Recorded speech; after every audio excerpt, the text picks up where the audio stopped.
The fall of Detective Mark Steele. Detective Mark Steele hadn't always been this close to rock bottom. Once, he'd been a promising officer with a sharp mind and unshakable morals. The guys at the precinct used to joke that he was more of a steely-eyed superhero than a cop. Those days, the cases he worked felt like they meant something.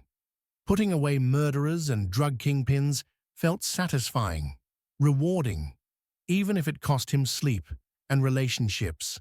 But that was before the scandal, before he became the department's scapegoat. One wrong call on a drug bust had shattered everything he'd spent a lifetime building.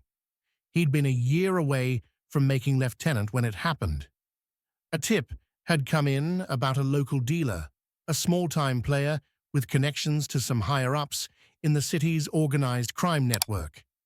Mark had acted on it fast, pushing through warrants, rounding up a team, and storming the dealer's stash house in a late-night raid. But something had gone horribly wrong. The suspect, supposedly unarmed, had pulled a gun on Mark. Shots were fired, and in the end, the dealer was dead. Mark's reputation was tarnished, and the media tore the whole situation apart. They labeled him reckless, too quick to pull the trigger. His career fell like dominoes: suspension, a string of departmental hearings, media scrutiny, and eventually a forced resignation. That was 2 years ago. Now he sat in a grimy bar in a forgotten part of town, staring into a glass of cheap whiskey. His eyes were bloodshot, shadowed by sleepless nights and heavy regrets. The man in the mirror above the bar looked like a stranger. The clear-cut jawline, intense gaze, and steady hands had been replaced by a rough beard, a haunted stare, and hands that trembled just enough for him to notice. The worst part? No one had his back. Not his colleagues, not his ex-wife, and certainly not the department that had abandoned him. As he nursed his drink, he felt a looming pressure building in his chest. Debt collectors weren't known for their patience, and Mark owed more than he cared to admit. Between paying legal fees and his mounting credit card debt, he was in deep. He tried to ignore the feeling of the walls closing in, but it was impossible. Then, just as he took a last sip, he felt a firm hand clap onto his shoulder. "Mark Steele," a voice said behind him, low and oozing with familiarity. Mark turned around, squinting through the dim bar lighting. Standing before him was a tall man with an unmistakable aura of charisma, mixed with danger. Slicked back hair, a finely cut leather jacket, and the kind of smirk that made people wary. "Do I know you?" Mark asked, instantly on guard. "Not yet, but that can change. Name's Rico. Mind if I join you?" Rico slid onto the bar stool next to Mark before waiting for an answer. Mark eyed him suspiciously. "What do you want?" "Oh, come on now. No need to be so cold." Rico gestured to the bartender, ordering 2 shots. "I know all about you, Detective Steele.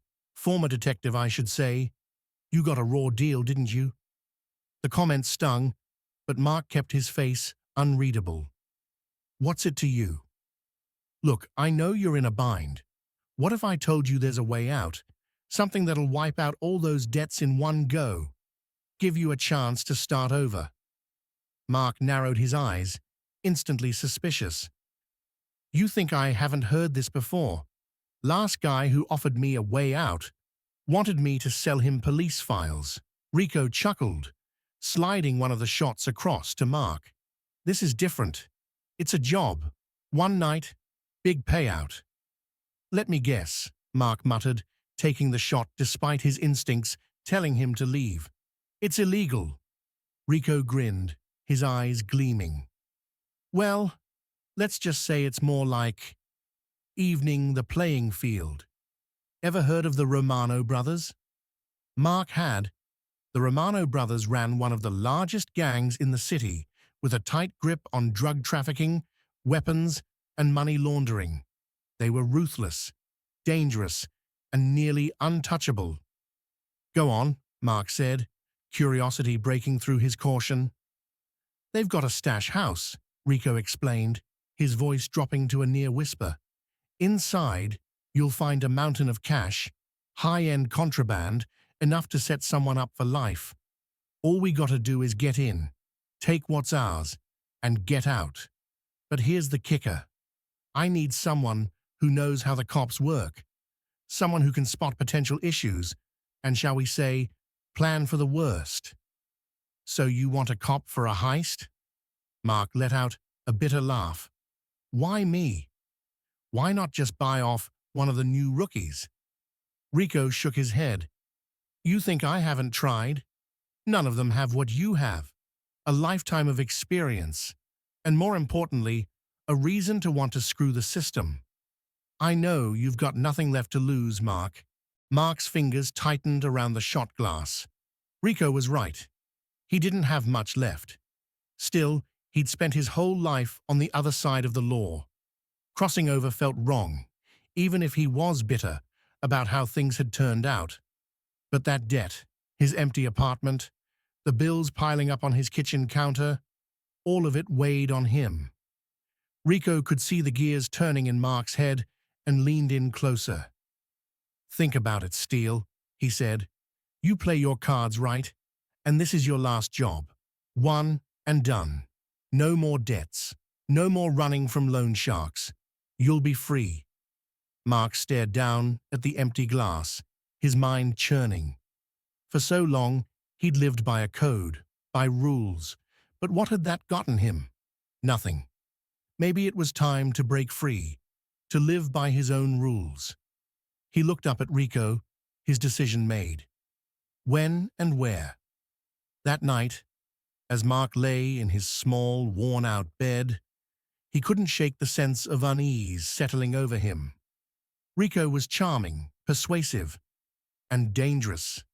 The kind of man who could talk his way into a room and then rob everyone blind without them realizing.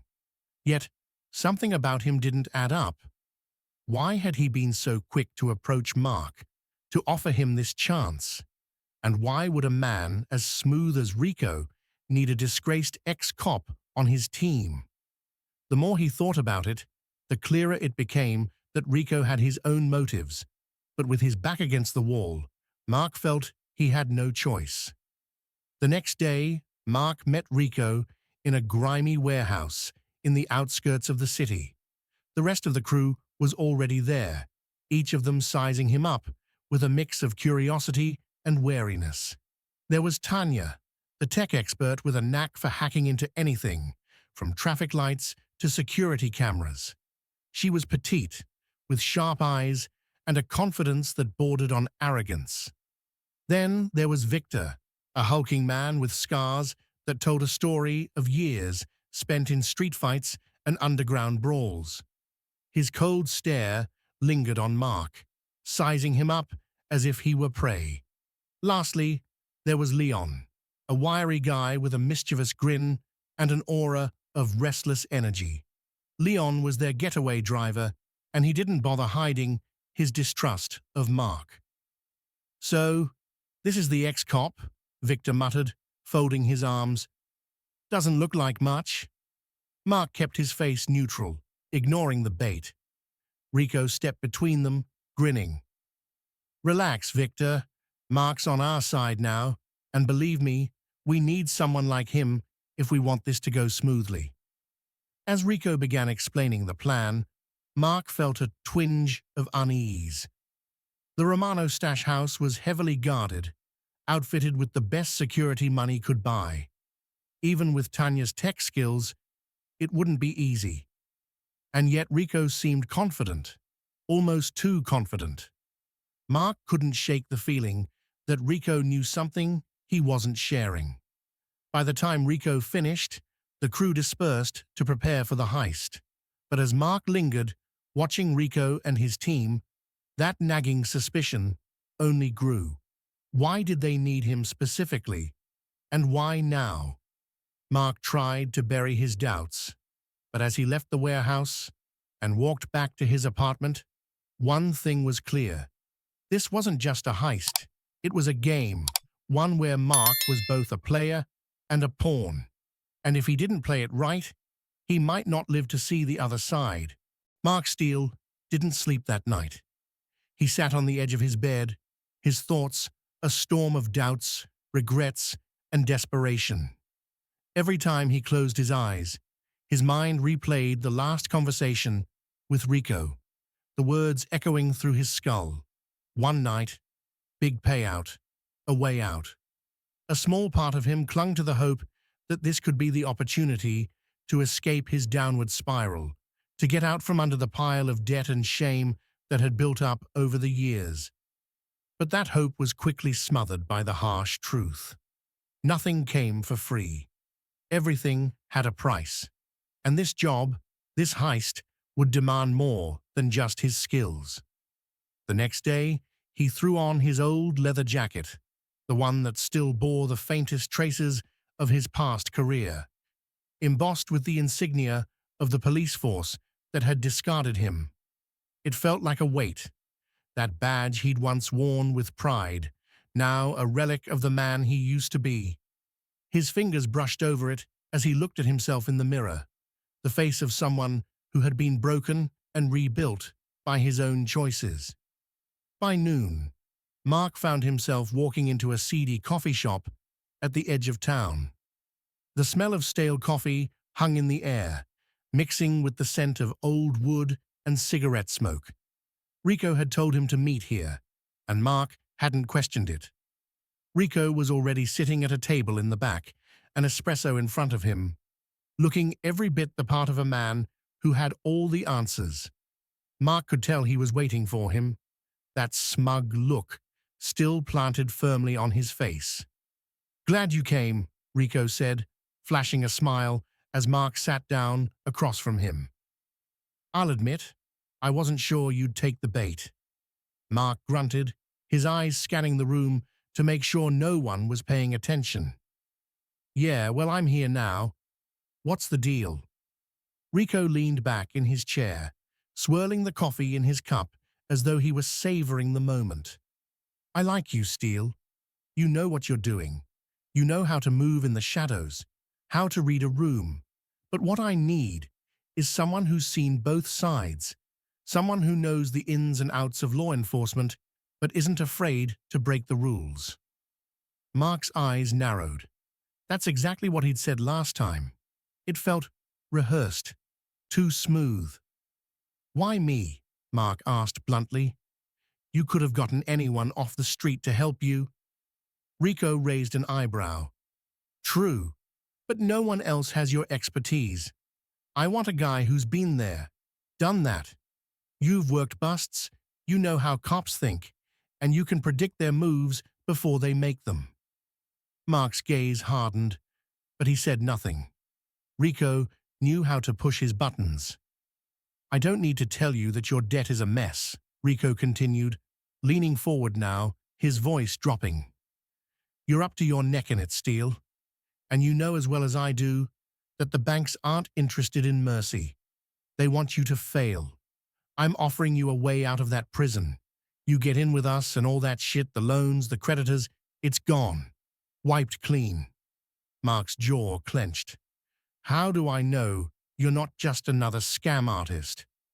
Rico smiled, his teeth sharp against the dim light. "Because I don't need to scam you. I'm not here for a quick buck. I'm offering you a way back to the life you had before everything went to hell. No more being a pawn in someone else's game. This time, you're calling the shots." For a moment, Mark didn't respond. He let the words sink in, feeling the weight of them. The temptation was there. How many times had he dreamed of a way out of this nightmare? How many nights had he spent staring at his empty walls, wondering if he'd ever have a chance to feel like something more than a washed-up failure? But he knew better than to take anything at face value. He had seen too many people sell their souls for the promise of something better, only to realize they were just pawns in someone else's game. "What's the catch?" Mark asked, his voice colder now. Rico leaned back, a hint of amusement in his eyes. You really think I'm just going to hand you a golden ticket, Steele? Of course, there's a catch. You're not going to be working for me. You'll be working with me. There's a job, a one-time thing. The Romano Stash House. You've heard of it, I'm sure. Big score, big risks. Mark's eyes flicked to the side, trying to ignore the knot of unease growing in his stomach. He had heard of the Romano brothers. Their influence was everywhere, from the docks to the streets, and their empire had been growing for years. Taking them down, or even stealing from them, was a tall order, the kind of thing that got people killed. What's in it for me? Mark asked. Rico looked at him for a long moment, his smile fading slightly. What's in it for you? A chance to make it all right. A chance to get back on your feet. A chance to be free. Mark shook his head. I'm not a damn fool. What's the real reason you want me on this job? Rico sighed, sitting up straighter, his eyes glinting with something darker. I need someone who knows how the cops think, Steele. Someone who can see the angles before they even show up. This isn't just a heist. It's a war, and you've got experience in that kind of battlefield. Mark's heart raced. He had no idea what Rico was getting at, but something about the way he said it made him feel like he was about to walk straight into a trap. But I'm already in a trap, he reminded himself. What do I have to lose? I'm not asking you to be a part of something you're not willing to do, Rico continued. I'm just offering you the chance to take control. It's a one-time thing, Steele. Just one job. And after that, I'll make sure the money you owe is gone. You won't have to worry about anything again. Mark stared at him, weighing the options in his head. This was more than just a job. It was a chance to rewrite everything that had gone wrong in his life. For a moment, he imagined the possibilities. Walking away from the debts, the shame, the wasted years. Maybe he could even go somewhere quiet, start over fresh, like he had always dreamed. But then he thought of the risks, the danger, the people he'd be up against. The Romano brothers wouldn't take kindly to anyone getting in their way. He turned his gaze to the side, thinking it through. One job, huh? How do I know I'll even make it out alive? Rico gave a slow smile, as if he had been expecting this question. That's the beauty of it, Steele. You've got the tools to get out. You've just got to play your part. Mark's gut twisted. He didn't trust this, not entirely, but his options were running out, and his pride was burning a hole in his chest. If there was even a chance that this could turn out in his favor, he had to take it. He had to play the game. All right, Mark said, standing up. I'll do it, but I'm calling the shots on how this plays out. Rico raised his cup in a mock toast. Fair enough. You'll find out the details soon. But remember, Steele, this isn't just about money. It's about what comes next. Mark turned and walked away, leaving the coffee shop behind. His heart was pounding, and as much as he tried to push away the nagging doubt, it gnawed at him. What comes next? The question lingered in the back of his mind as he stepped out into the bright sunlight. He had agreed to the job, but the consequences of that decision? He wasn't sure he was ready for them. The days following Mark's decision blurred together in a haze of adrenaline and dread. He spent the next few nights preparing, running through the details in his mind over and over, trying to anticipate every possible scenario. The city felt like a different world now, one where the rules he'd spent his life following no longer applied. It was like stepping into a shadow he couldn't escape. On the third day after his meeting with Rico, Mark received a call, a terse, direct message from an untraceable number. It was from Rico, of course. The plan was set. He was to meet with the crew in a run-down warehouse at the edge of town. The place was empty, save for some old boxes and crates piled high, a stark contrast to the meticulous nature of the plan Rico was about to lay out. The atmosphere felt heavy, charged with an intensity that Mark hadn't felt in years. When he arrived, the team was already there, waiting for him. Rico was at the center, as expected, the orchestrator of everything that would unfold in the coming hours. Tanya, Victor, and Leon were scattered around the warehouse, looking at monitors, checking their gear, and muttering in low voices. Mark took a seat, his eyes scanning the room. The sense of unease still gnawed at him, but he couldn't back out now, not with everything on the line. "Glad you could join us, Steele," Rico said, his voice smooth, confident as always. He handed Mark a folder, thick with blueprints and detailed plans. "I think you'll like what you see." Mark flipped open the folder. The first page was a detailed map of the Romano brothers' stash house, an old warehouse tucked away in the industrial part of the city, shielded from prying eyes and high-tech surveillance. Mark had driven by the place before, passing it on his way to the edge of town. On the outside, it was unassuming, a nondescript building with a faded sign. But inside, it was a different story. A vault, several armed men, and enough drugs, cash, and stolen goods to make even the most hardened criminals salivate. "The setup's tight," Mark said, his finger tracing the map. "You're looking at a place that's built to withstand a SWAT team." Rico nodded. "That's why we need someone like you. You know how to think like the cops, how they move. What you see here," he waved his hand over the blueprint, "isn't just a building.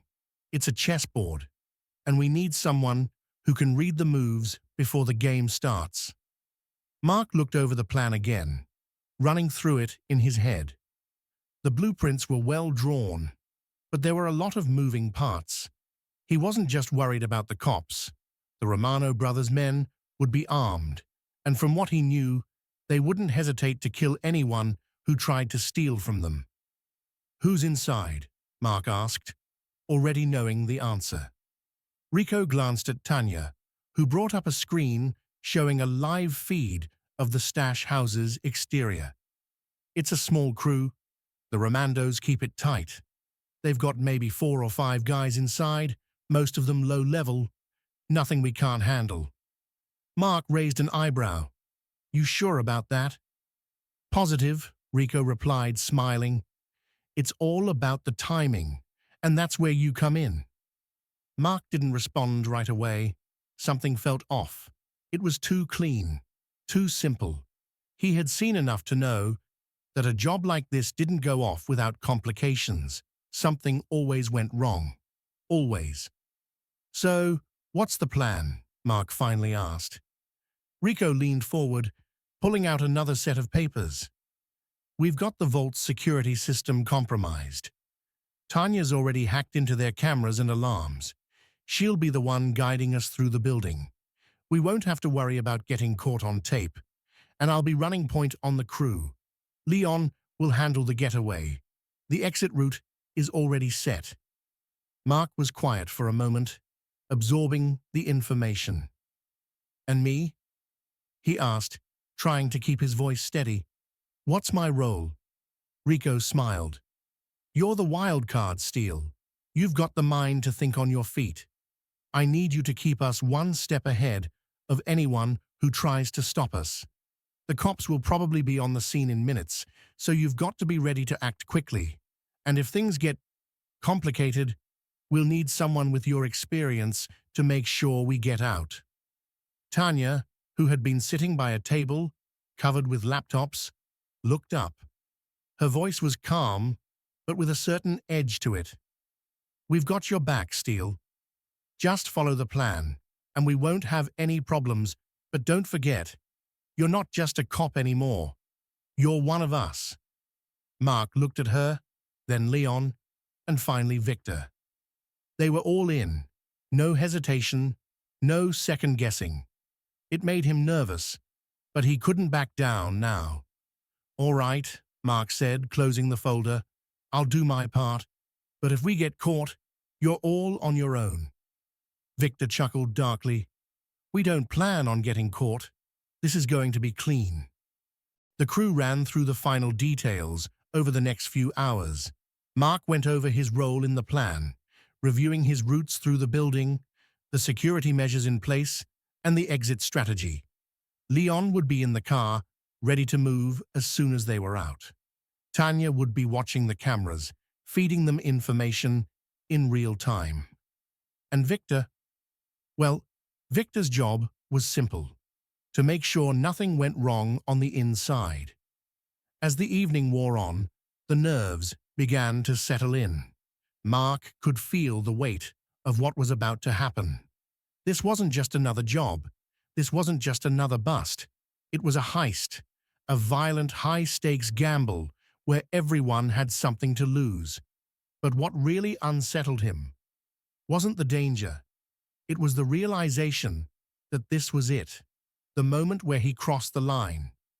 Once he walked into that stash house, once he helped them take the Romano brothers' money, he would be just another criminal. There would be no going back. "You ready?" Rico asked, snapping him out of his thoughts. Mark looked at the crew. They were focused, prepared, and for the first time in a long time, Mark felt a spark of something he hadn't felt in years: purpose. "Let's do this," Mark said, his voice calm but firm. He stood, the weight of the situation settling over him. The plan was in motion. And as much as he hated to admit it, Mark Steele was in too deep to back out now. The night was thick with tension as Mark Steele stood outside the Romano brothers' stash house, hidden in the industrial sector on the edge of the city. The air was cool, the kind of crispness that made his breath visible in the dim streetlights. His pulse beat heavily in his ears as he checked his watch. Everything was set. Everything was waiting on him. And the rest of the crew, of course. The van had parked a few blocks away, its lights off and the engines silent. The other members of the team were already in position. Tanya was behind the controls, feeding Mark a steady stream of information through his earpiece. Leon was in the getaway car, waiting for the signal to move. Victor was inside, ready to breach the vault. The only one missing was Mark, the key to everything. "Mark," Tanya's voice crackled in his ear, "you're clear to move. The cameras are down. No one's watching. You're good to go." Mark nodded, though he knew Tanya couldn't see him. He wasn't sure if that calm voice over the comms was meant to reassure him, or if she was simply reminding him that the job had already started. It wasn't the time to back out now. He pulled his jacket tighter around him, the cold biting into his skin, and began to move towards the building. It loomed ahead, like a fortress, its dull gray exterior a stark contrast to the dark alleyways and silent streets that surrounded it. He could feel the weight of the night pressing down on him, his every step echoing in the silence. Mark approached the side entrance, an old door, rusted and worn. As expected, it was locked, but that was nothing he couldn't handle. He pulled out the small toolkit from his pocket, his hands steady despite the adrenaline flooding his system. He had broken into places like this before. It had been part of his job, breaking locks, disabling security. But this wasn't a routine bust. This was a job that could make or break him. A soft click sounded, and the door creaked open just enough for Mark to slip inside. "Clear," he whispered into the mic, the sound of his own voice in the dark more unsettling than he'd expected. The hallway was narrow and dimly lit, the faint buzz of old fluorescent lights barely illuminating his path. He moved quickly but quietly, his shoes barely making a sound against the concrete floor. The hallway split ahead of him, but he knew the layout from the map Rico had given him. Straight ahead, through the next door, was the main room where the Romano brothers' crew kept their stash. Stacks of cash, drugs, and weapons. Everything the crew had come for. Mark reached the door and paused, listening for any sounds of movement. He could hear a faint murmur of voices from the other side, but it was too muffled to make out what they were saying. With a quick push, he swung the door open, stepping into the heart of the stash house. The room was large, the floor covered in crates and boxes, some of them half open to reveal stacks of bills, duffel bags full of cash, and crates of drugs. The smell of money mixed with the faint, metallic scent of the building. An odd combination that seemed to make everything feel more dangerous, more real. Victor's voice came through the comms, cutting through the tension. "I'm in position. The vault's just ahead. Keep moving." Mark nodded, though no one could see it, and moved deeper into the room. He knew the drill. Find the target, get the goods, and get out without drawing attention. The less noise, the better. His eyes scanned the room quickly, taking in every detail, every shadow, every person in his line of sight. There were 3 men in the room, sitting by a table, their eyes glued to a small television screen. They didn't look up as Mark crossed the floor, which meant they were either too distracted or too confident. Too confident, Mark thought. Mistake number 1. He didn't slow his pace. The faster he moved, the better. If he hesitated, it might trigger something, an alarm, a gunshot, or worse, the whole team would be compromised. He passed by the crates, his fingers brushing the edge of a stack of bills. The sight made him momentarily dizzy, the amount of money in that room mind-boggling. But he couldn't think about that now. His role wasn't to get distracted by the wealth, it was to make sure they got in and out clean. He would have his share later. Right now, they needed the key to the vault, and Victor would need to know how to crack it open. Mark approached the back of the room, where a reinforced steel door marked the vault's entrance. He didn't need to look at his watch. He knew what was coming next. This was the moment when everything could go right, or go wrong. "Victor, you're up," Mark whispered, making sure his voice was barely audible. Victor's voice crackled through the comms. "On it." There was a pause, followed by the faint hum of a power tool. Mark's grip tightened on his gun, ready for anything. His eyes flicked to the men sitting at the table. They were still oblivious, but they weren't far from where he stood. One of them had a gun holstered on his hip. Mark could see the outline of the weapon beneath the man's jacket, the glint of metal from the moonlight creeping in through the windows. Minutes passed, like hours, as Victor worked on the vault. Mark kept his eyes on the crew, his body tense, every muscle wound tight as he awaited the signal. They needed to move fast. Finally, the soft sound of the vault clicking open cut through the tension. Victor's voice came through the earpiece. "We're in. Let's go." Mark nodded. "Move out, quiet and fast." But as Mark turned to make his way back to the exit, the sound of a door slamming open froze him in his tracks. The men at the table had stood up, their eyes wide in shock as they saw the vault door open. "Shit. Who the hell are you?" one of the men shouted, his hand darting toward his waistband. Mark didn't hesitate. His training kicked in, instincts taking over. In one fluid motion, he pulled his gun, aiming it at the man who was reaching for his weapon. The man's hands froze in midair.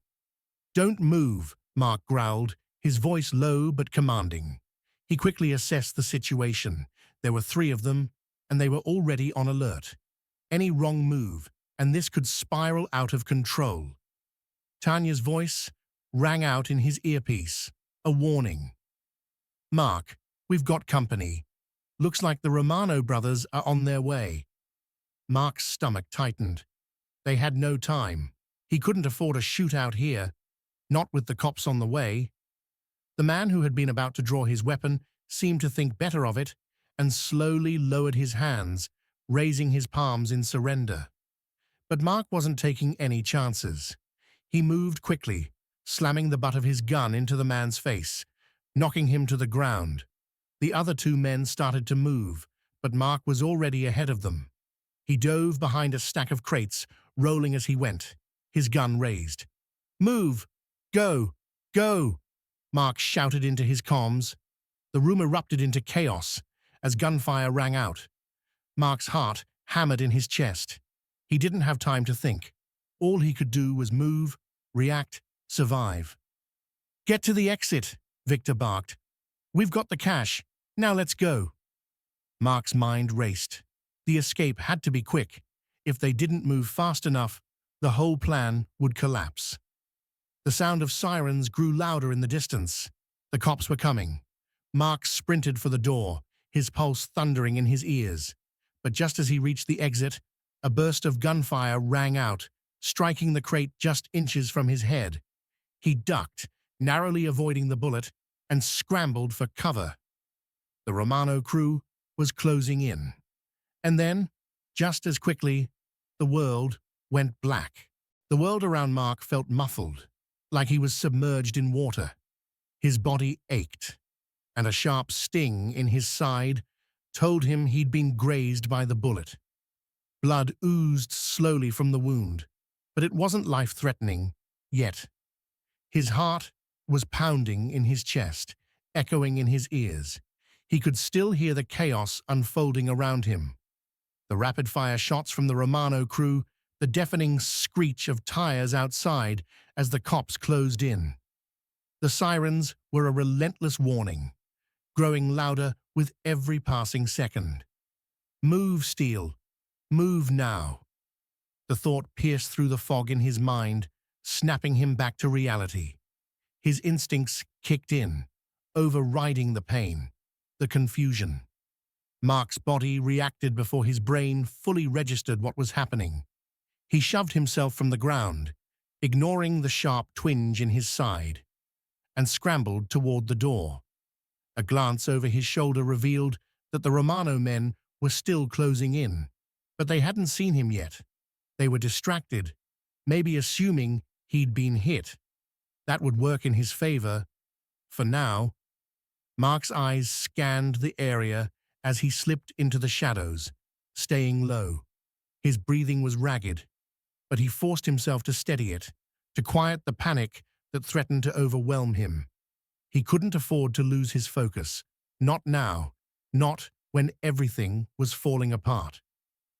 "Mark, talk to me," Tanya's voice crackled in his ear, sharp with concern. "Are you okay? We've got to move. The cops are nearly on us."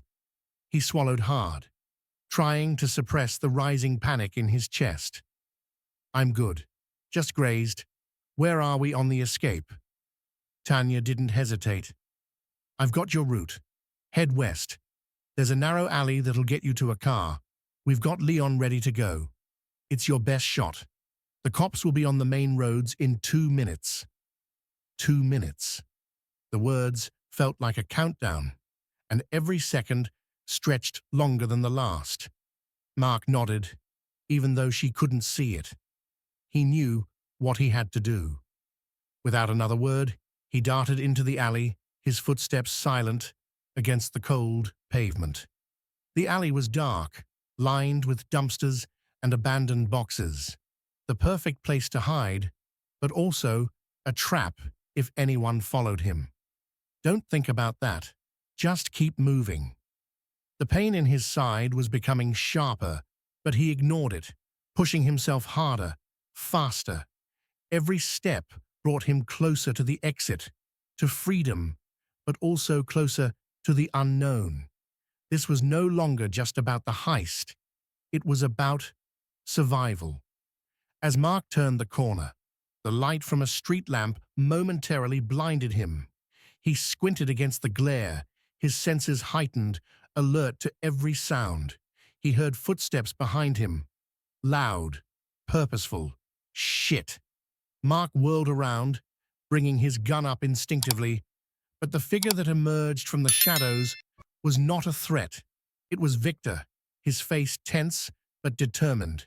He had his gun drawn as well, scanning their surroundings, but he didn't hesitate when he saw Mark. "Come on, Steele. We're running out of time," Victor growled, motioning for Mark to follow him. Without a word, Mark sprinted toward him. They didn't have time for explanations or second-guessing. As they dashed down the alley, Mark could hear the distant rumble of police vehicles closing in, their sirens echoing off the walls. It was too close, too damn close. They rounded another corner, and there, parked in the shadows, was Leon's getaway car, an old sedan with tinted windows. It was the perfect nondescript vehicle to blend in with the other traffic on the street, and more importantly, it was the fastest way out of this mess. Leon was already in the driver's seat, his hands gripping the wheel tightly. The moment he saw Mark and Victor, he didn't ask questions. He just floored the gas pedal. "Go! Go!" Leon shouted, his voice tense as the car lurched forward. The engine roared to life, and they were off, speeding down the darkened streets at breakneck speed. Mark didn't have time to check if the cops had spotted them yet. All he could do was watch as the world outside the window blurred past. "Shit," Victor muttered beside him. He was staring out the back window, his hand gripping the seat. "They're in pursuit." Mark glanced back, his eyes flicking to the rearview mirror. Red and blue lights were flashing in the distance, growing brighter with every second. The cops were close, too close. "We need a way out," Mark said, his voice steady, despite the rush of panic in his veins. "Leon, get us to the safe house. Fast." Leon didn't say a word, his knuckles white as he gripped the wheel. The car weaved in and out of traffic, taking sharp turns that sent Mark slamming against the door. He had no choice but to brace himself, the pain in his side worsening with every jolt of the car. Tanya's voice cut through the static in his earpiece, sharp and urgent. "Mark, Leon, there's a roadblock ahead. The cops have set up on the 14th. You'll never make it through that way." Mark's stomach dropped. A roadblock. The cops had already set up their perimeter. "Damn it," Leon growled, his foot slamming harder on the gas. "I knew this was going to get messy." "We need to make a decision now," Mark said, his mind racing. "Leon, take the side streets. Tanya, can you give us a route that avoids the main roads?" There was a brief pause before Tanya's voice came through again.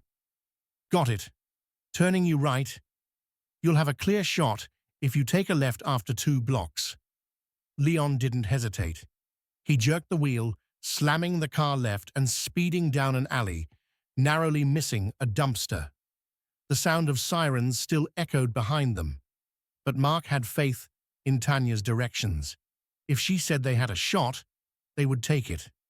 They flew down a series of narrow streets, the tires screeching as they took corners at impossible speeds. Mark was no longer concerned with the pain in his side. It was there, but it wasn't important anymore. His focus was entirely on getting out of this alive. "Right here," Tanya shouted through the comms. "Left turn in 3, 2, 1. Mark's heart pounded as Leon swung the wheel, taking them into a dark, narrow alleyway. It was their best chance, and maybe their only one. The car rattled as they sped through the shadows, the rearview mirror showing nothing but the blur of city lights and empty streets behind them. They were out of sight. Mark's breath was coming faster now, but he couldn't allow himself to relax. Not yet. They still had to get to the safe house, and they weren't out of danger. The Romano crew was still out there. The cops were still coming. But for the first time since the heist began, Mark allowed himself to believe they might actually make it. They might escape. The moment the car turned down the narrow alley, the world outside seemed to melt away.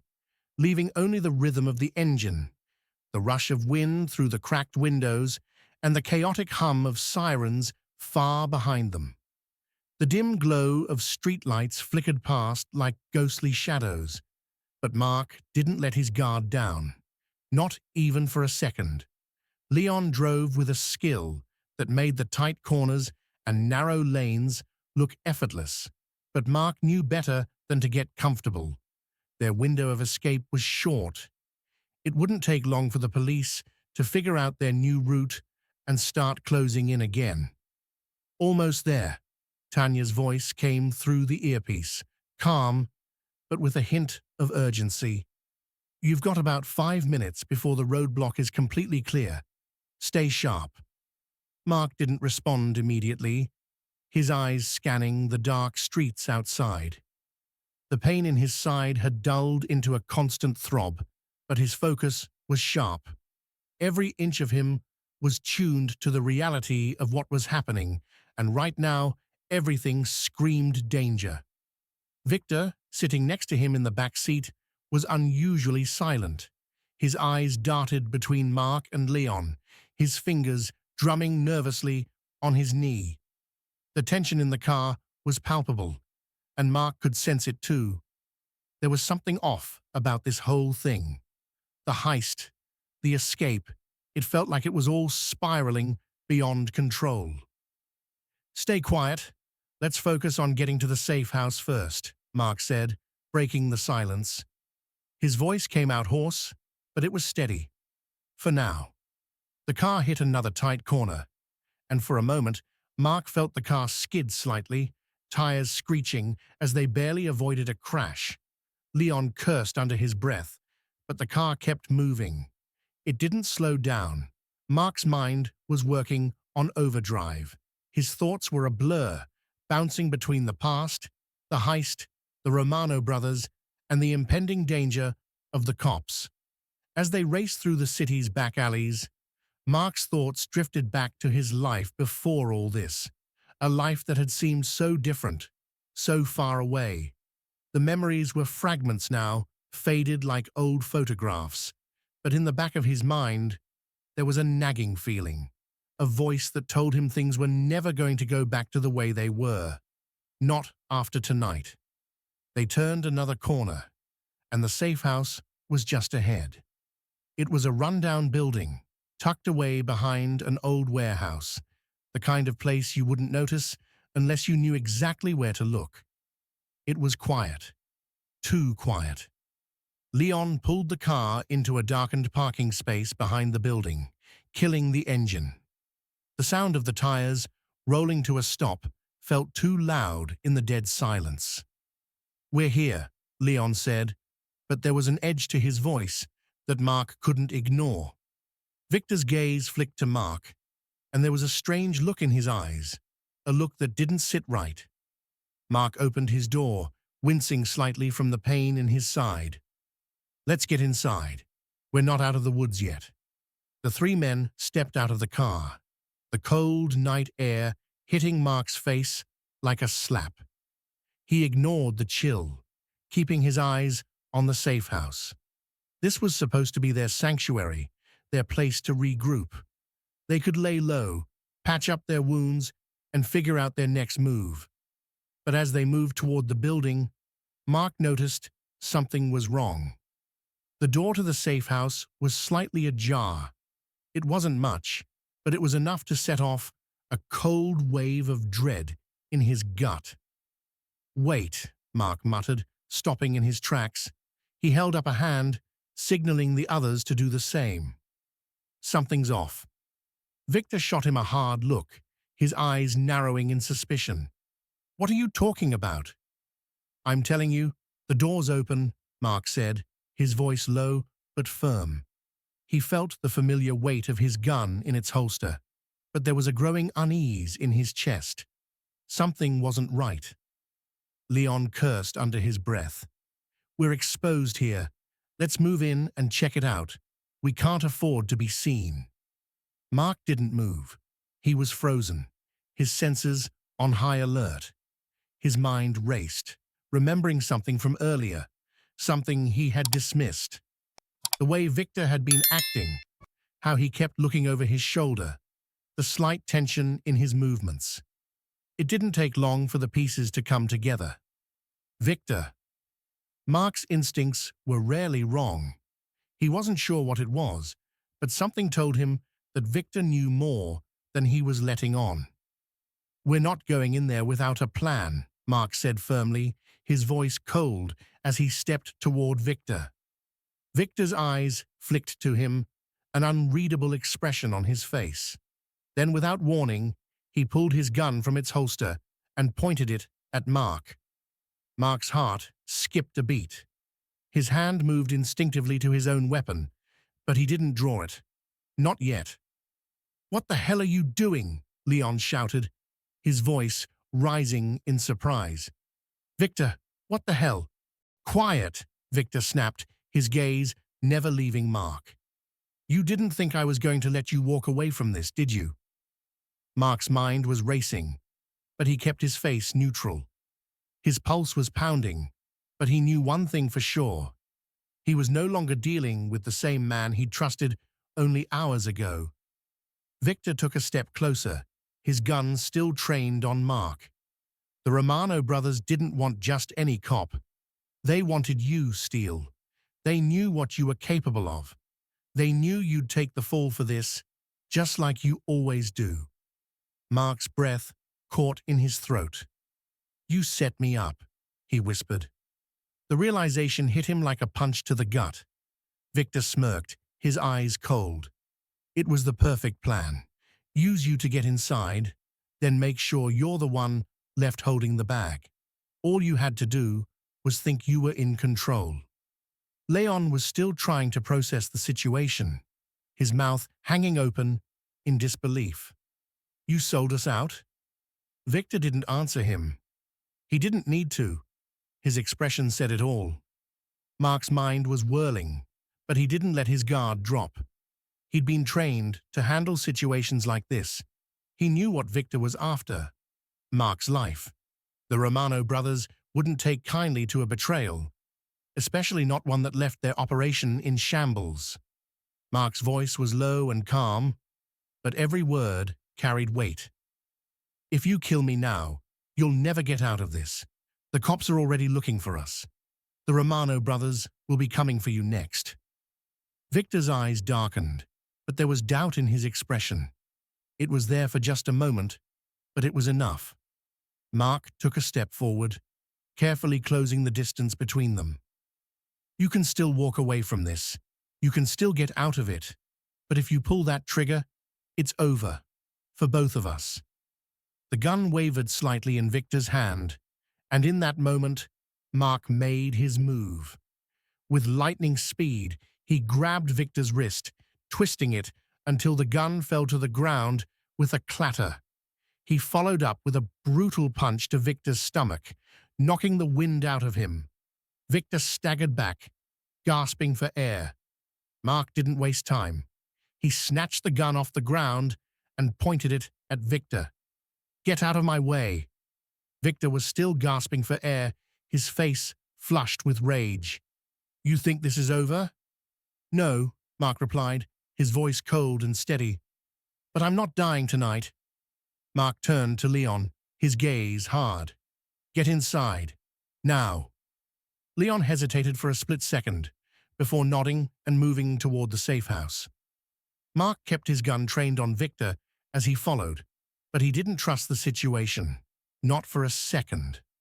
As they crossed the threshold, Mark knew this was just the beginning. The road ahead was dark, and he couldn't see the end. But one thing was clear: there was no turning back now. The safe house wasn't much. It was an old, abandoned storage facility tucked away in a part of the city that Mark had driven through countless times, but had never really seen. The kind of place no one would ever think to look. It had been chosen because it didn't stand out, because it was forgotten. And for the last few hours, it had been their only hope for survival.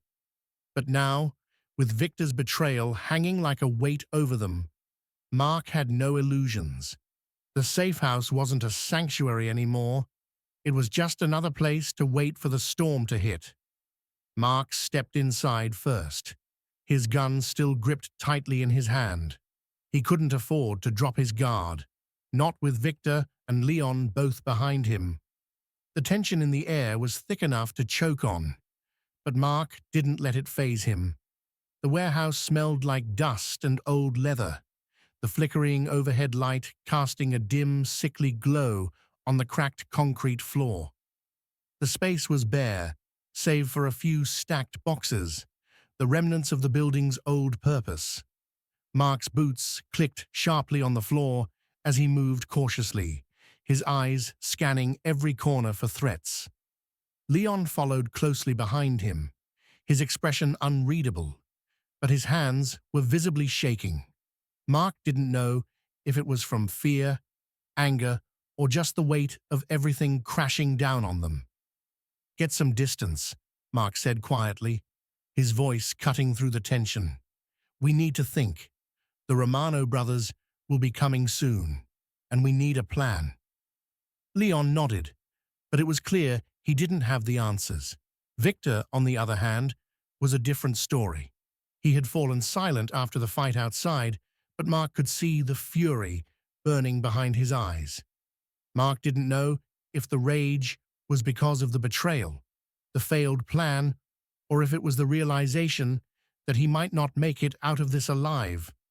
One thing was for sure. Victor wasn't finished yet. Now what? Victor's voice was low, dripping with malice. He was standing near the back of the room, his eyes hard, scanning the area, but there was no doubt in his posture. He was the snake in the grass now.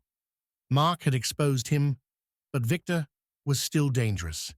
And more than that, he wasn't alone. The two of them had been used, played against each other. Mark knew that now, but in the moment, all Mark could do was keep his focus sharp. One wrong move and he'd be dead. It wasn't the first time he'd been in a situation like this, but the stakes were higher than ever before. "We wait," Mark said, as though the answer was simple. "We wait for the Romano brothers to make their move. They'll be looking for us, but they're going to want to play this smart. They won't just storm in here, they'll wait for us to come out." Victor's laugh was bitter. "You really think they'll be that patient?" "I don't care what they do," Mark snapped. "I care about getting out of here. You sold me out, Victor. You made your bed. You better lie in it." Victor's eyes flared, and for a moment, it seemed like he might lunge at Mark. But he held himself back, letting the silence stretch between them. Finally, he spoke, his tone low and dangerous.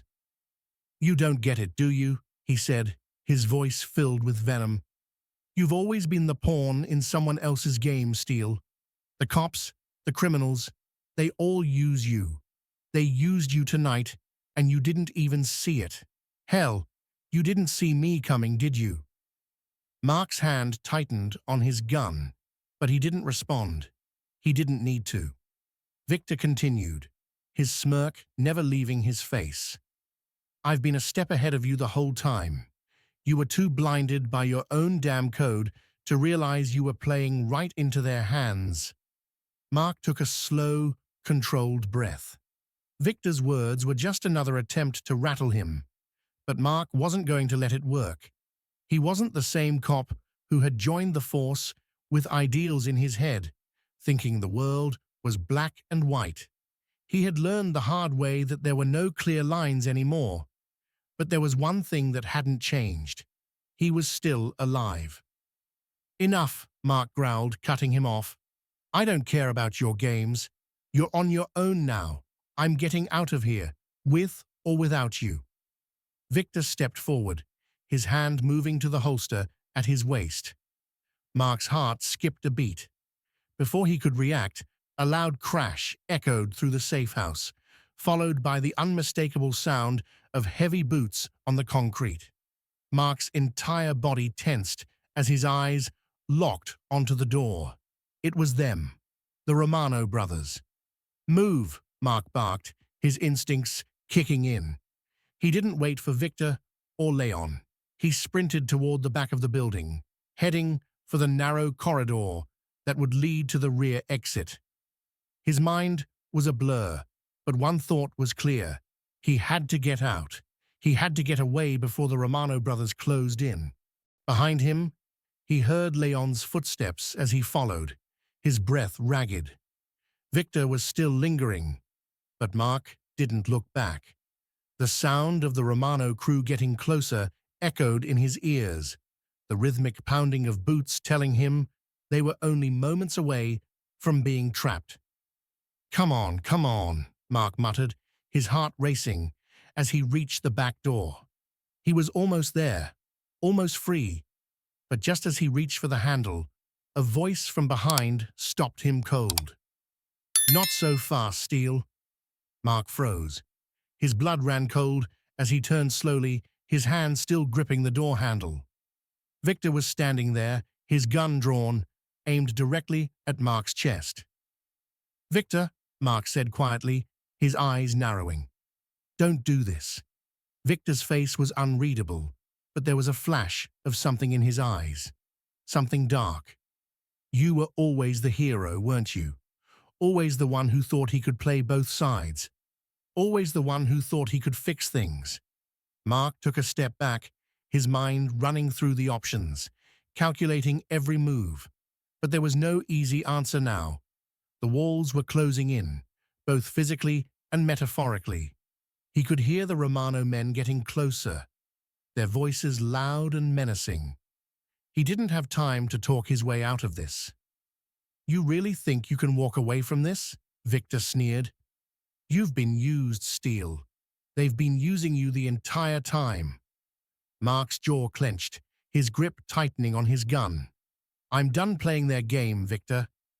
The sound of approaching footsteps from behind Mark told him the Romano brothers were almost at the door. His time was up. You know, Victor continued, his voice steady but cold, there's a price to be paid for betrayal. Mark didn't wait for him to make his next move. With a sudden twist, he yanked the door open, darting through the gap and into the alley behind the building. He heard Victor shout, but Mark didn't look back. Gunshots rang out in the distance, the sound echoing off the walls. But Mark didn't stop running. He could hear the Romano crew closing in, but there was only one thing on his mind: survival. He wasn't sure how long he could keep running, but as he rounded a corner and disappeared into the shadows, Mark knew one thing for sure. The chase was far from over. And no matter how deep he went, no matter how hard he fought to survive, there was always a price to be paid. Mark's breath was ragged as he sprinted through the alley, his pulse hammering in his ears. His mind was sharp, every instinct on high alert, but his body was starting to betray him. His wound was bleeding again, soaking through the makeshift bandage he'd put on earlier. The sharp pain in his side only made him run faster, pushing through the ache with sheer determination. He had no choice but to keep moving. Behind him, the sound of pursuit was unmistakable. The Romano brothers had sent their crew after him, and he had no doubt that they wouldn't stop until they had him. Mark had seen what they did to traitors, and he wasn't about to end up like one of those bodies left out in the street. His shoes slapped against the wet pavement as he turned another corner, trying to put distance between himself and the gunfire echoing from the safe house. The alley stretched out before him like a maze, but there was no time to waste on second-guessing himself. He needed an escape plan, and fast. His mind raced through his options. The city's grid of alleyways, warehouses, and abandoned buildings was familiar, but it was also a trap. His only hope now was to get to a place he knew, somewhere he could regroup, figure out his next move, and hopefully get out of this hellhole. Think, Steele. Think. There was a safe house near the docks, a place he'd used once before when he needed to lay low. It wasn't much, but it was far enough from here to buy him some time. If he could get there, he could assess the situation, patch up his wound, and, if he was lucky, find some kind of way to contact the outside world. But the docks were a long way off, and with the Romano crew closing in, there was no guarantee he'd make it. He skidded around another corner and found himself on a narrow street. His legs burned with exertion, but he pushed forward, gritting his teeth against the pain. There was a flickering street lamp ahead, a break in the darkness. But as he drew closer, Mark's heart sank. A black SUV was parked at the end of the street, its headlights cutting through the fog like twin eyes in the night.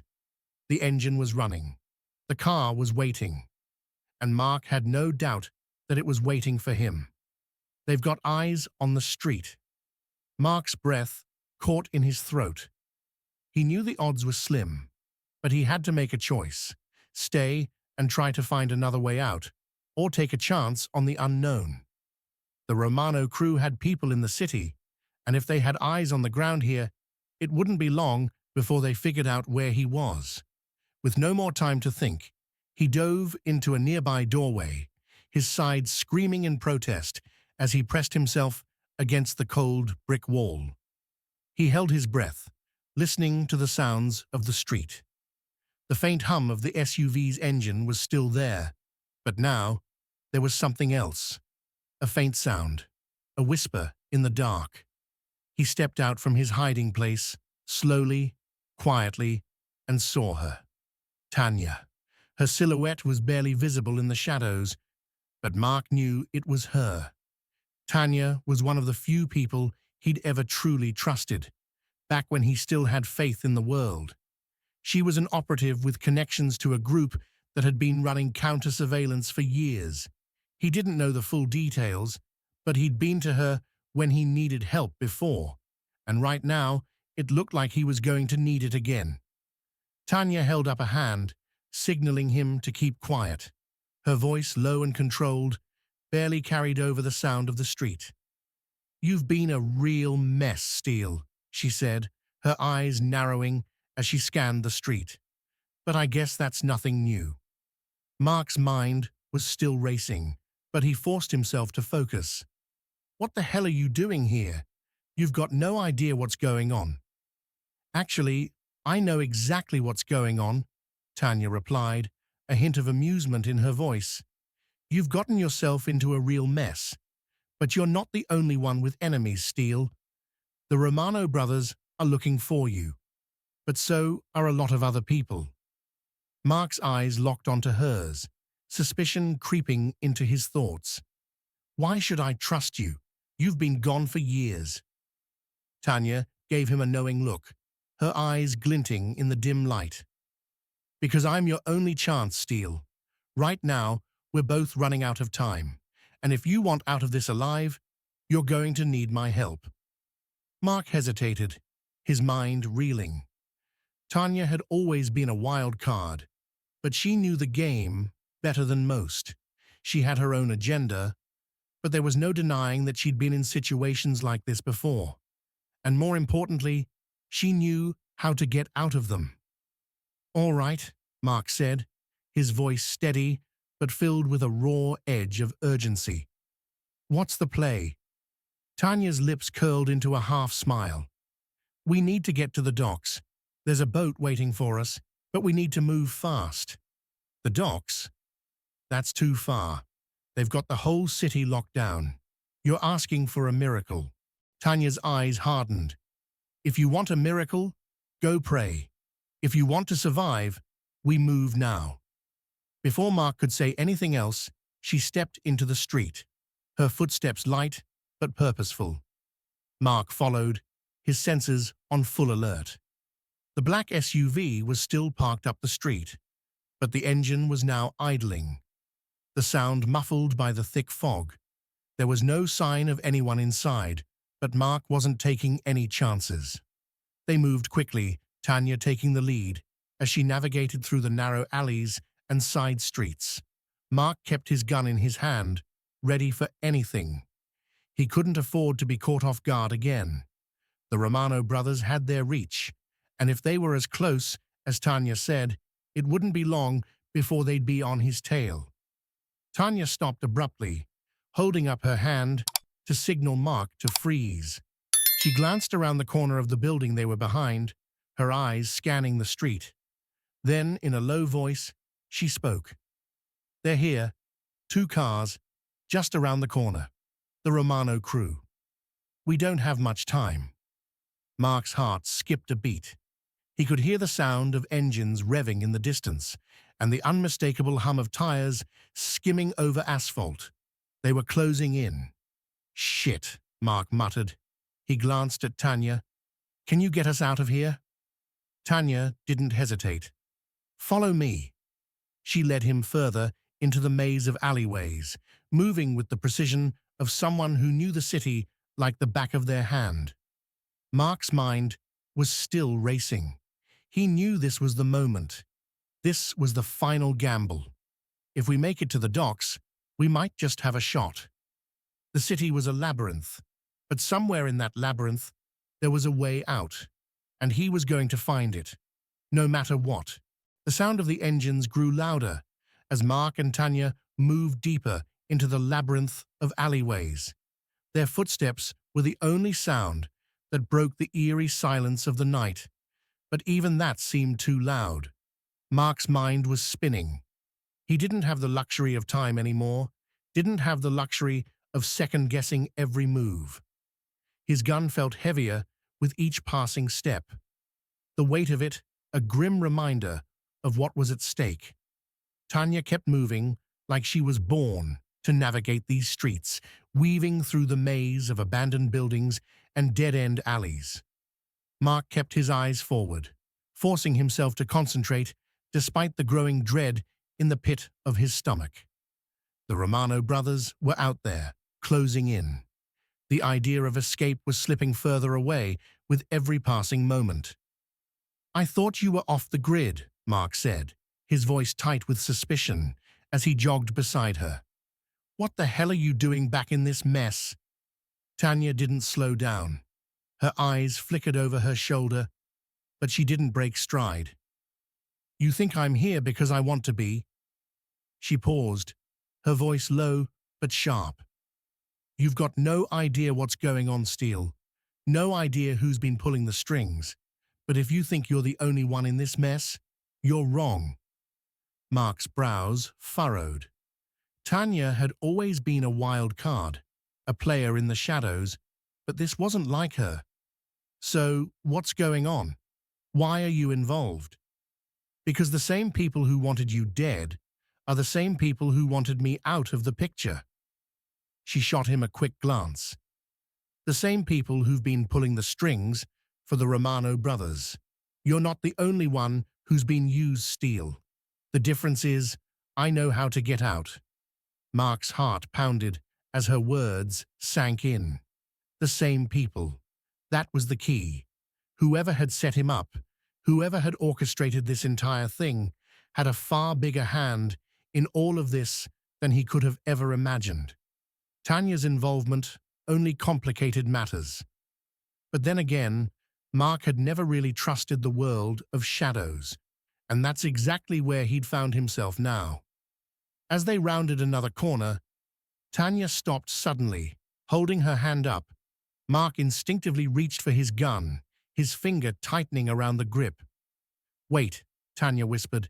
She motioned for him to duck low, and Mark obeyed, without hesitation. They crouched down behind a stack of crates, peering through the gaps in the cardboard boxes. At the end of the alley, a pair of headlights cut through the darkness. The distinct rumble of an engine reverberated in the air. The Romano crew was close. Mark's throat tightened.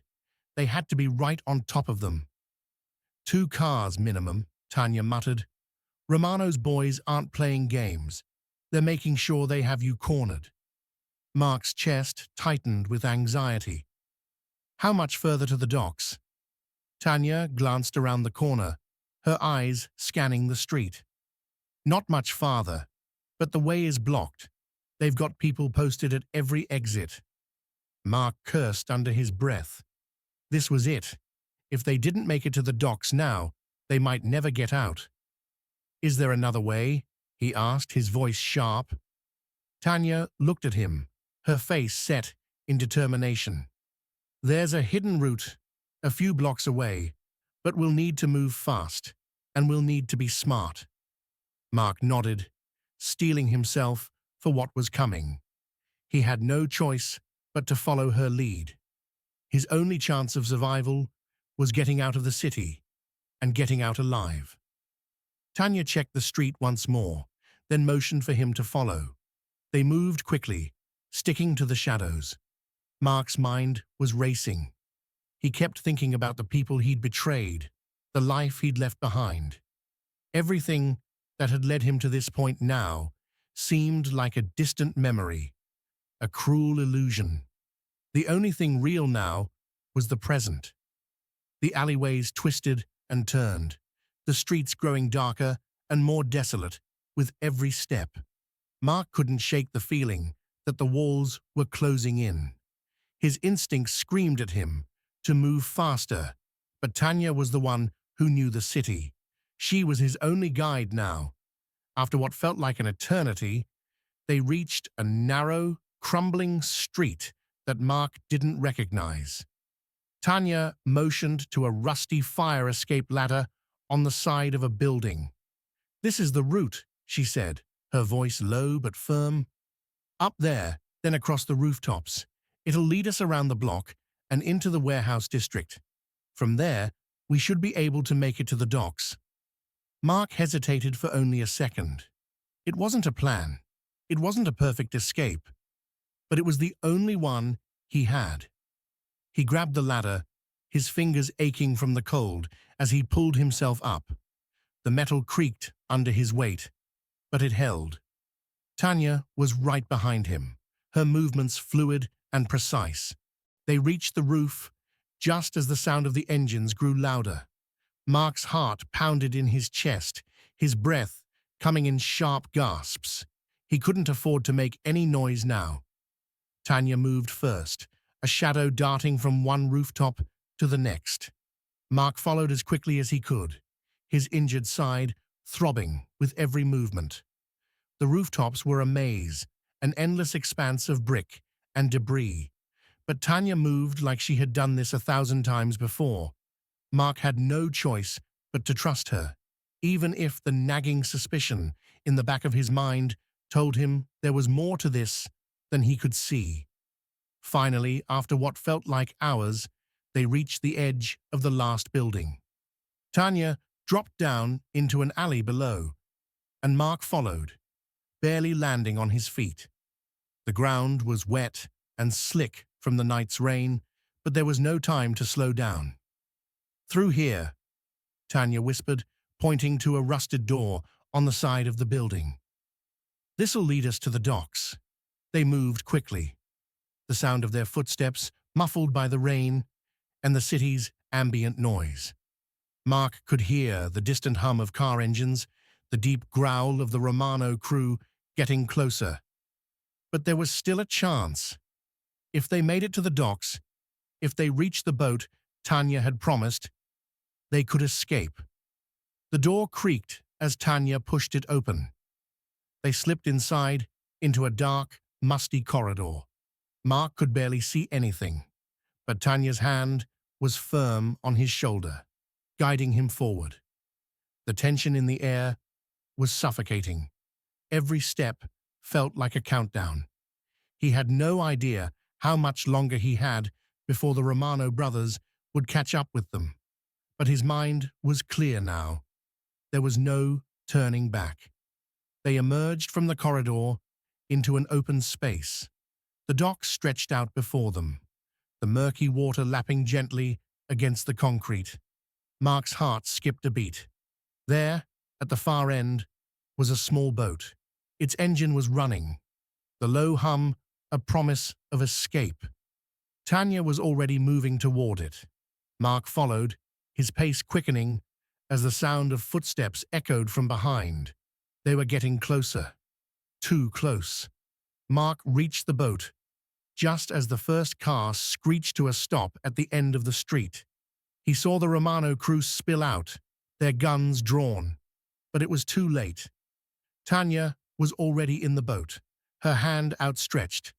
Mark jumped, his feet hitting the side of the boat just as the first shot rang out. The bullet missed, but the air hummed with the danger of it. "Go!" Tanya shouted. The engine roared to life, and the boat surged forward, cutting through the water as the Romano crew watched helplessly from the shore. Mark collapsed back against the side of the boat, gasping for breath. He was free, for now. But the game wasn't over, not by a long shot. As the boat cut through the water, Mark glanced at Tanya, his mind still whirling with questions. But there was only one thing he knew for sure. No matter where he went, no matter how far he ran, the shadows would always follow. The boat's engine hummed steadily beneath Mark's feet as it cut through the dark waters. The city's skyline was just a silhouette against the night sky, fading into the distance. The adrenaline from the chase was slowly wearing off, leaving behind a heavy exhaustion in its wake. His side throbbed with pain, the makeshift bandage soaked through with blood.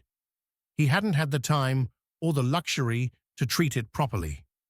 Mark leaned back against the cold metal of the boat, staring at the dark horizon, his thoughts a tangled mess. The Romano brothers were still out there, no doubt preparing for the next phase of their hunt. They wouldn't stop until they had him. But what about Tanya? She was the one who'd led him into this, and now he was more certain than ever that she had an agenda of her own. She had known too much about him, about the situation, about the people pulling the strings. For a brief moment, he thought about the possibility of jumping off the boat and disappearing into the night. But even in his beaten state, he knew it was a pipe dream. There was nowhere to run, no real safe haven, not anymore. Tanya, at the helm, glanced back at him over her shoulder. Her face was unreadable, but there was something in her eyes, something sharp, calculating. "You're looking like you've been through hell," she said, her voice cutting through the sound of the engine. "You should have taken the shot when you had the chance." Mark didn't respond at first. He wasn't sure what she was talking about. Then it hit him. The Romano crew. The gunfight. They'd made it out, but just barely. There had been a moment, a single moment, when he had the chance to end it, to take out the leader of the Romano crew, but he hadn't. "No," Mark muttered. "I wasn't going to kill them. Not like that." Tanya snorted. "A lot of people have died because you hesitated, Steele." The words stung, but Mark didn't let it show. He knew she was right. His hesitation, his moral compass, had been his undoing for years. But there was a difference now. He wasn't the man he used to be. He couldn't afford to be. "We've got bigger problems now, Tanya," Mark said, his voice gruff.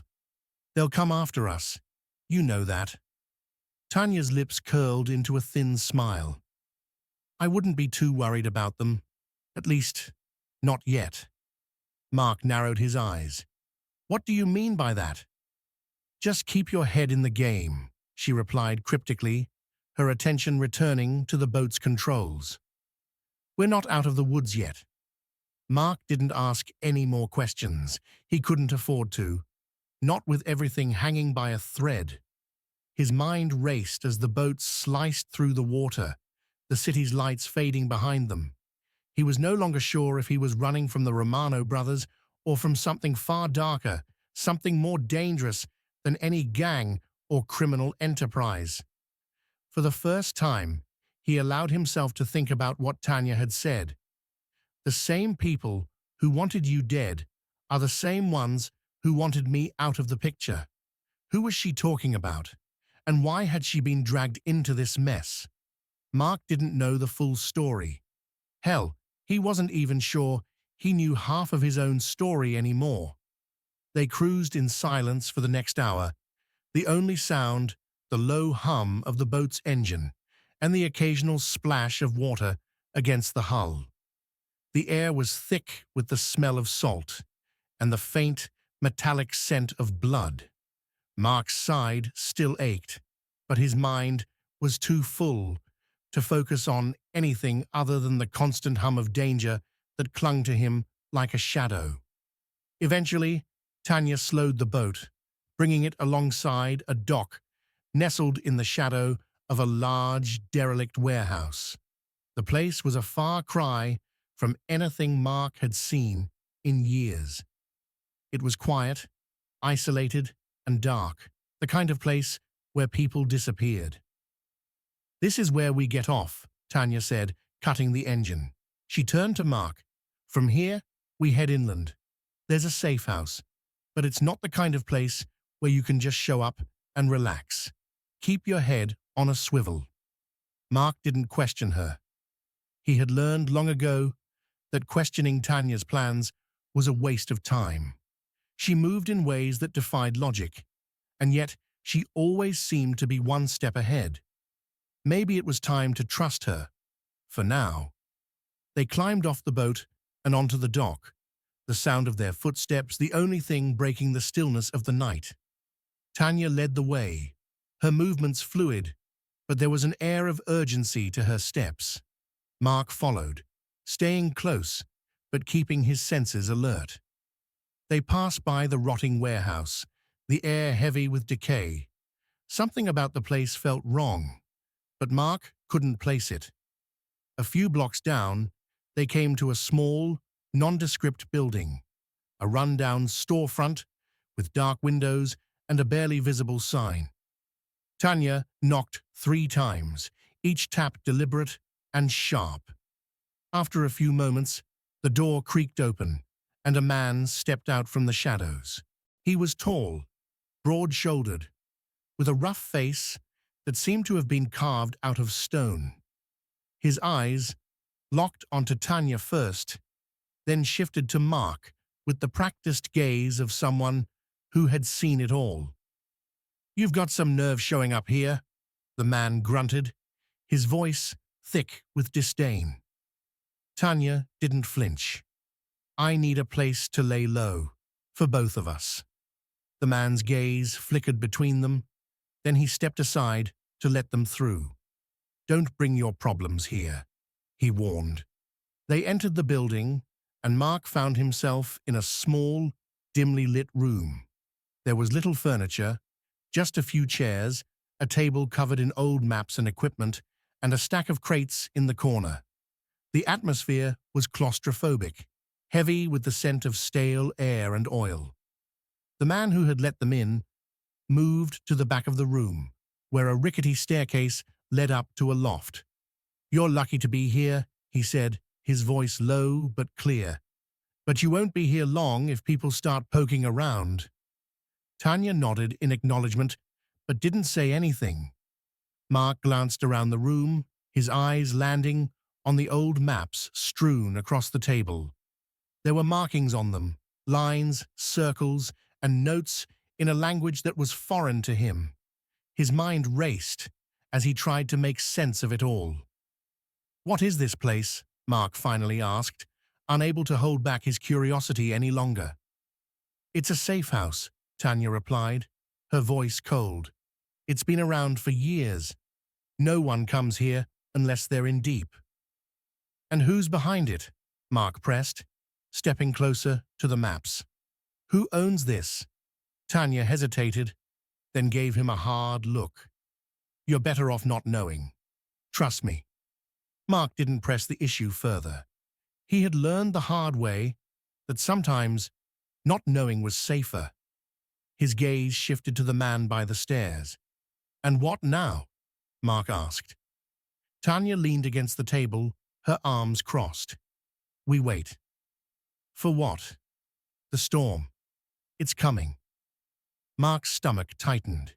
He didn't know what storm Tanya was talking about, but he had a sinking feeling that it wasn't just the Romano brothers who were after him. Whoever was really behind all of this was still out there, and they were closing in. He needed answers. And soon, before it was too late, the small safe house was suffocating. Mark could feel the weight of the walls closing in, the thick air damp with tension and uncertainty. He sat at the table, his gaze fixed on the maps that littered the surface. They made no sense to him, just scattered lines and annotations that seemed like gibberish. But it wasn't the maps that were bothering him. It was the feeling that he was being watched, trapped in a maze with no clear way out. Tanya had been silent for hours, pacing, checking her watch, glancing at the door every few minutes as if expecting someone. The man who had let them in hadn't spoken much, retreating to a corner of the room where he kept his eyes trained on both of them. Mark tried to shake the sense of impending doom gnawing at him, but it wouldn't let up. "Tanya," he said, his voice low, his patience wearing thin. "What's really going on? Who's behind all of this? Why are we here?" Tanya stopped pacing, her eyes narrowing as she turned to face him. For the first time, there was something softer in her expression, something like regret, or perhaps exhaustion. "You're asking the wrong questions, Steele," she replied, her tone flat but heavy.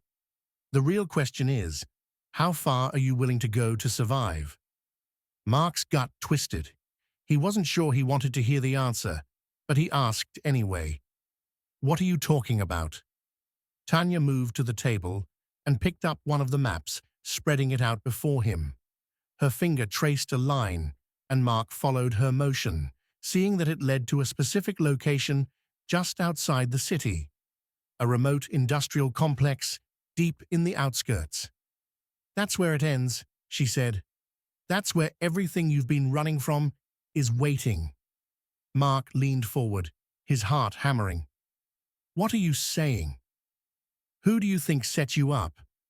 Tanya's voice was a razor's edge now, sharp and cold. "Who do you think wanted you dead?" Mark's mind was racing, connecting the dots he'd been blind to all along. The Romano brothers, the betrayal, the heist. It all came back to one thing, one name. "You," Mark breathed, his eyes widening. Tanya's expression didn't change. "It was always me, Steele. It was always my game. You were just a pawn. You think I saved you from the Romano brothers? Number, I got you out because I needed you for this. You're the last piece." The words hit Mark like a punch to the gut. He staggered back, his mind struggling to process what she was saying. "Number, no way." "You set me up?" he whispered, disbelief and rage bubbling up inside him. "You're the one who made the deal with them. You're the reason I'm in this mess." Tanya didn't flinch. "It was never about you, Steele. It was about power, about control. You were the one who'd take the fall while I walked away with the prize." Mark's vision blurred, his breath coming in short bursts. He couldn't process it. All the betrayals he'd endured, all the lies he'd been fed, all of it. And the one person he had trusted most in this hellhole was the architect of his downfall. "Why?" he gasped, his voice cracking. "Why me?" Tanya's eyes softened for a moment, as though she was finally seeing him for the first time, as though she was remembering the man he once was, the cop with honor, the one she had crossed paths with before. But it was fleeting. That humanity was gone, wiped away by years of ruthless calculation. "Because you were the perfect sacrifice," she said quietly, her voice distant. "You were the cop who would never think to question orders, who would follow the plan no matter the cost. You would have been easy to manipulate. Too easy." Mark's chest heaved with the weight of her words, and for the briefest moment, he thought about drawing his gun. The temptation was overwhelming. But then he saw something in her eyes, a flicker of uncertainty. He couldn't do it. Not like this. Not after everything they'd been through together, even if it had all been a lie. "You want to know what happens now?" Tanya asked, her voice suddenly steel. "Now, we finish this. I get what I want. And you, well, you can either be part of the plan, or you can be collateral damage." Mark stood up slowly, his mind clearing for the first time in what felt like weeks. The weight of his gun was a familiar presence at his side, a silent reminder of who he was, of who he had been before all this madness started. But now, it wasn't enough to just survive. Now, it was about something more. He glanced at the door, where the man who had let them in was still watching them, as though waiting for an order. Mark knew that whatever choice he made, it was too late to walk away. There was no going back from this. But there was still a sliver of hope, a tiny chance to end it on his terms. "You think I'm just going to play along?" Mark asked, his voice calm, but the fury simmering just beneath the surface. "You think you can control this?" Tanya's smile was cold, confident. "I don't need to control you. You're already controlled. You just don't know it yet." Mark's hand moved toward his gun, his fingers wrapping around the grip. The sound of his heartbeat drowned out everything else as he leveled his gaze on Tanya. For a moment, neither of them moved. The air between them crackled with the weight of 1,000 unspoken truths. Then Mark made his choice. "I'm done being your pawn," he said, and in one swift motion, he drew his weapon. The world slowed as Tanya's eyes widened in shock, but it was too late. Mark squeezed the trigger, and the bullet tore through the silence, striking her in the chest. She collapsed, her body falling backward, the life draining from her eyes as she hit the floor with a dull thud. The man by the stairs reached for his weapon, but Mark was faster. He spun, his gun already raised, and fired before the man had a chance to react. The shot rang out, and the man crumpled, his body hitting the floor with a sickening thud. Mark stood over them both, panting, his hands shaking, but his resolve firm. He had made his choice. He had ended it. But there was no satisfaction, no sense of victory. The only thing he felt was the crushing weight of the world on his shoulders. Tanya had been right about one thing. There was no escaping this life, not for someone like him. The city was full of people who would take advantage of him, people who would betray him without hesitation. But he was done with playing their game. With a final, heavy exhale, Mark Steele turned toward the door. He didn't look back. He had nothing left to lose.